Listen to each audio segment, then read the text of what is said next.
Hello, we're the Ramseys. Welcome to the Ingles table. Today we're going to show you how we like to make our pecan pie using all of the great ingredients that you can find at your local Ingles store. Let's get started. Kendall, do you want to help me start out? All right. This is one of our favorite desserts. We love making this, especially in the fall when all of those yummy nut flavors start coming out. You can make your own pie crust if you've got a great recipe for it, or if you want to get one in a flash, just check on over to your local Ingles and they have some great gluten-free and vegan options for a prepared pie crust, which is what we'll be using today. Now, my mom taught me to do this, and I never make a pie without doing this because I learned this long ago. Colton, I'm going to teach you today too. Take your fork and you want to make little holes throughout the pie. You just want to take it like this and it'll make 4 holes at a time. That's going to allow the air to flow through that pie crust and we won't get those big bubbles when it starts to bake. Just poke it anywhere all along the pie, wherever you want. Always thought this was really fun when I was a kid. Does that look fun to you? Well, you can try too. All along the bottom, and then we're gonna do a couple of holes in the side too. Here you go, let's let Kendall do that part. Here you go. Poking along the side there, and we're gonna let the air flow. This pecan pie that we're making today is gluten-free and vegan. It's very allergy-friendly for those that you have coming to visit or those in your family that have dietary restrictions or just want to eat a really healthy pecan pie this year. This is a great recipe for that. All right, there we go. All right, now besides the pie crust, we only have 5 simple ingredients. This is going to be a very easy pie to make today. Kendall, if you want to get started taking these pecans, we're gonna line the bottom, just the circle part of your pie. If a piece comes out, you can just stick it back in there, just like that. There you go. Just throw them all along the bottom and we're gonna fill up the bottom of that pie crust with pecans. Now while she's doing that, we're gonna get started on the filling. And Colton, you're gonna help me with that. All we're gonna do here is take about 3/4 cup of dates. You can find these in the produce section at Ingles. Now I sliced these up a bit, but you don't have to. I just kind of helped my food processor out a little bit today. You can throw them in their whole if you need to. Go ahead and start putting these into the food processor, Colton. There you go. You can just get all of them out. Make sure they all come out of the bottom there. All right. Just keep going, Kendall. Kendall's doing a very nice job on the pecans here. Now we're gonna put the same amount, so the same amount dates as maple syrup. 3/4 cup, 3/4 cup makes it very simple. We're gonna pour that maple syrup right in there.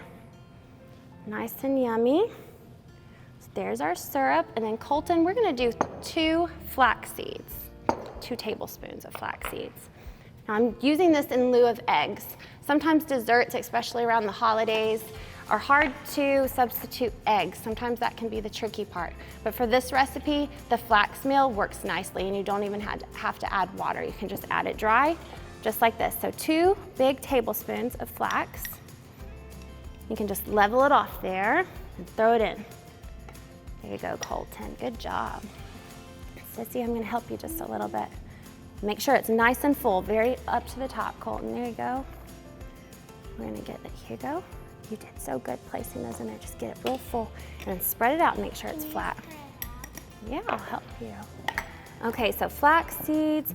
Now, we're only going to use about 1/2 cup of pecans in the actual processor. And we've got that ready for you, so you can dump those in there, Kendall. I mean, Colton. Kendall, Colton. She gets us mixed up like all the time. I do, we do that a lot, but we answer to all of it, don't we? So we're full on the bottom here. I think that's good, Kendall. We want to save the rest for our top because that's what's going to make it look so pretty. So there we go. Kendall's got that nice and ready on the bottom, and Colton's almost got our filling. Let's see, how many ingredients did this have in it? Does anybody remember? 5. 5. So we did, let's see, what did we do so far? We did dates, we did maple syrup, we did flax meal, we did pecans, so we're missing one. Our very last ingredient.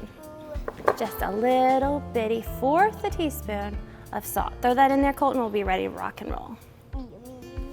Got it? All right, they like that. All right, there we go. We're gonna shut this up top and then hold on to the top there for a minute. Here we go. Gonna shake up. It's the fun part. All right. So we're just gonna let that process until it's nice and smooth.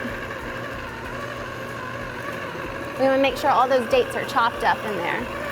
I might kick it up a notch to high. Here we go. Ready? You don't have to put much pressure. Just make sure nothing comes flying out the top. Starting to look like pecan pie now.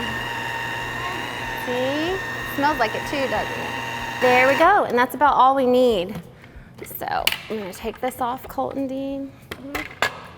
And then Mommy's gonna do this part, get the sharp part out of there. That's what does all our work for us and chops it up nice.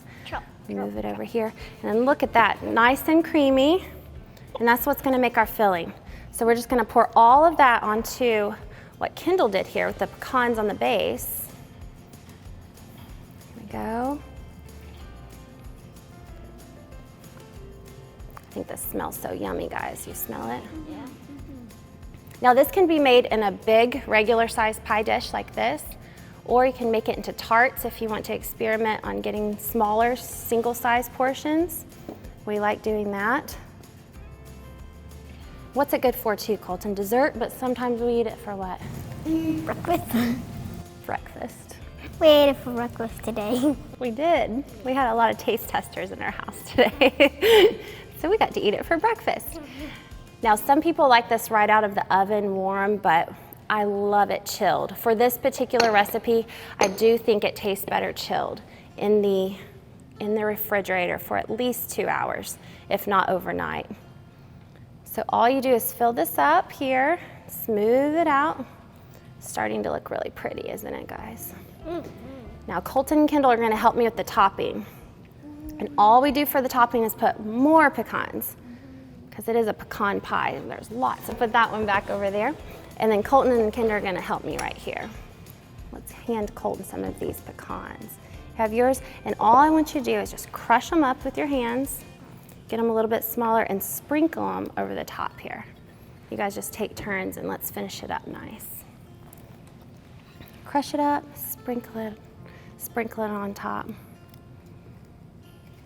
So all you do after you top the pie with these nice pecans, stick in the oven at 350 for about 45 minutes. Just watch it, make sure that the top of the pecans don't get burnt. If it looks like they're getting too brown, we just throw a piece of parchment paper over the top to protect them.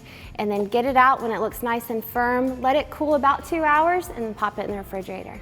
Here we go, nice and full. So you want that full of that pecan yumminess. We're gonna pop this in the oven and we'll be right back and show you the finished product. Okay, and there we have it.